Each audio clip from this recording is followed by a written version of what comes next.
Hello student, आज हम लोग फिजिक्स पढ़ेंगे और फिजिक्स में पहला चैप्टर का नाम है प्रकाश परावर्तन एवं अपवर्तन। प्रकाश परावर्तन एवं अपवर्तन, इस चैप्टर के हम लोग पहले ऑब्जेक्टिव को जानेंगे, इसलिए कि बिहार बोर्ड में अधिक से अधिक ऑब्जेक्टिव क्वेश्चन पूछे जा रहे हैं।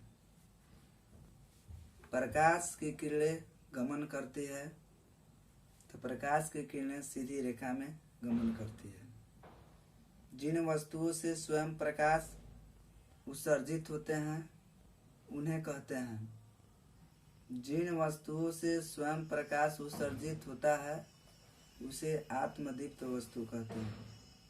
सर्च लाइट का परावर्तक सतह कैसा होता है? तो सर्च लाइट का परावर्तक सतह अवतल दर्पण होता है। निर्वात में प्रकाश की चाल कितनी होती है? तो निर्वात में प्रकाश की चाल 3 गुने 10⁸ मीटर प्रति सेकेंड होता है। हजामत बनाने के लिए किस दर्पण का व्यवहार किया जाता है? हजामत बनाने के लिए अवतल दर्पण का उपयोग किया जाता है। सोलर कुकर में किस दर्पण का व्यवहार किया जाता है? तो सोलर कुकर में अवतल दर्पण का व्यवहार किया जाता है। गोलीय दर्पण की फोकस दूरी उसकी वक्रता त्रिज्या के आधी होती है। मतलब कि गोलीय दर्पण के फोकस दूरी वक्रता त्रिज्या के आधी होती है। समतल दर्पण द्वारा बना प्रतिबिंब कैसा होता है? तो समतल दर्पण द्वारा बना प्रतिबिंब काल्पनिक होता है। किस वस्तु का आवर्धिक काल्पनिक प्रतिबिंब बनता है? तो अवतल दर्पण का काल्पनिक और आवर्धित प्रतिबिंब बनता है। प्रकाश किस तरंग का उदाहरण है?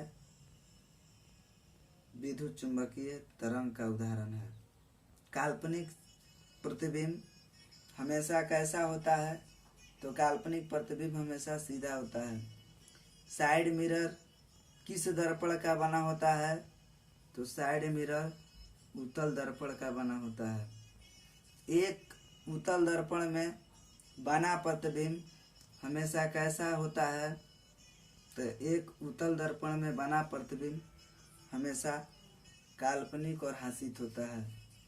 किरणों के समूह को क्या कहते हैं?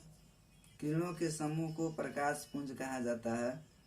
ध्रुव और वक्रता केंद्र को मिलाने वाली रेखा कहलाती है। तो ध्रुव और वक्रता केंद्र को मिलाने वाली रेखा मुख्य अक्ष कहलाता है। प्रतिबिंब कितने प्रकार के होते हैं? तो प्रतिबिंब 2 प्रकार के होते हैं। पहला नंबर वास्तविक और दूसरा नंबर काल्पनिक। अब अभिसारी दर्पण किसे कहा जाता है? तो अभिसारी दर्पण अवतल दर्पण को कहा जाता है। चलिए हम आगे क्वेश्चन की ओर बढ़ रहे हैं। आप लोग कृपया ध्यान दें और इस प्रश्नों को याद करें और बिहार बोर्ड में अच्छी तरह से अच्छा नंबर पाएं। किस दर्पण का फोकस दूरी ऋणात्मक होता है? अवतल दर्पण का फोकस दूरी ऋणात्मक होता है। सामान्य दृष्टि के लिए सुस्पष्ट की न्यूनतम दूरी कितनी होती है? मतलब इसका मतलब कि सामान्य नेत्र के स्पष्ट न्यूनतम दूरी 25 सेंटीमीटर होता है। साइड मिरर में किस दर्पण का उपयोग किया जाता है?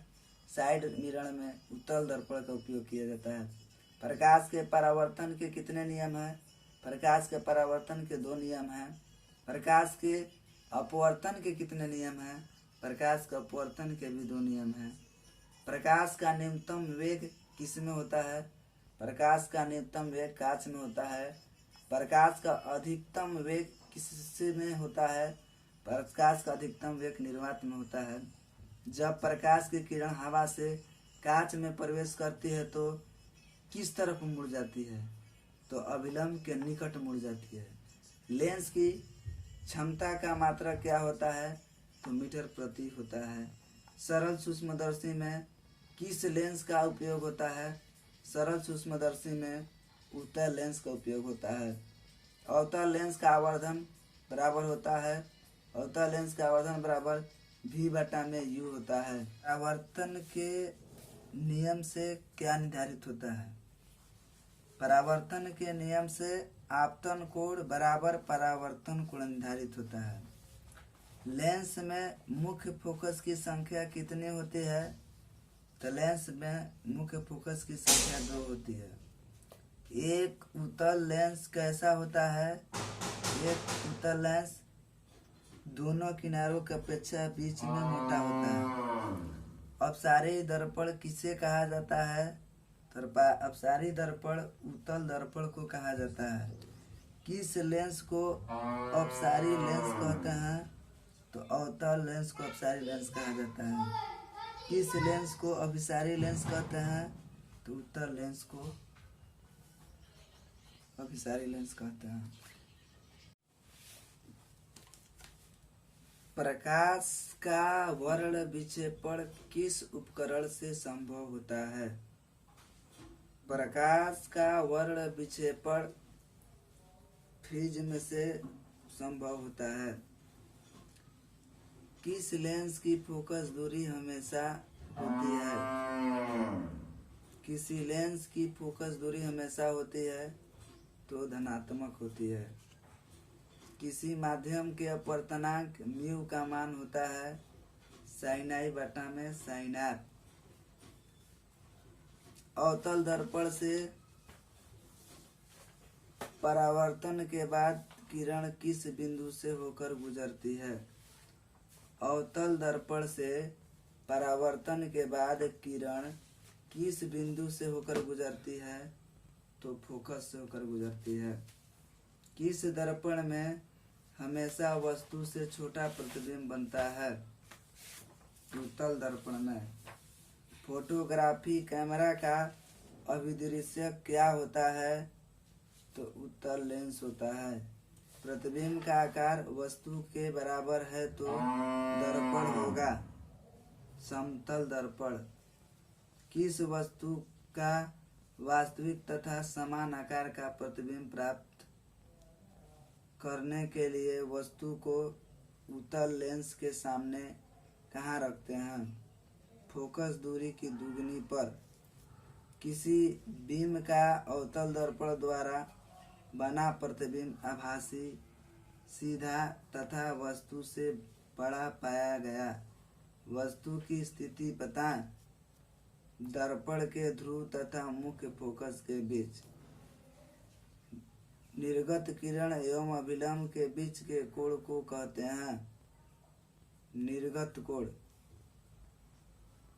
उत्तल लेंस में जब वस्तु फोकस एवं लेंस के बीच रखी जाती है तब कैसा प्रतिबिंब बनता है? काल्पनिक और सीधा।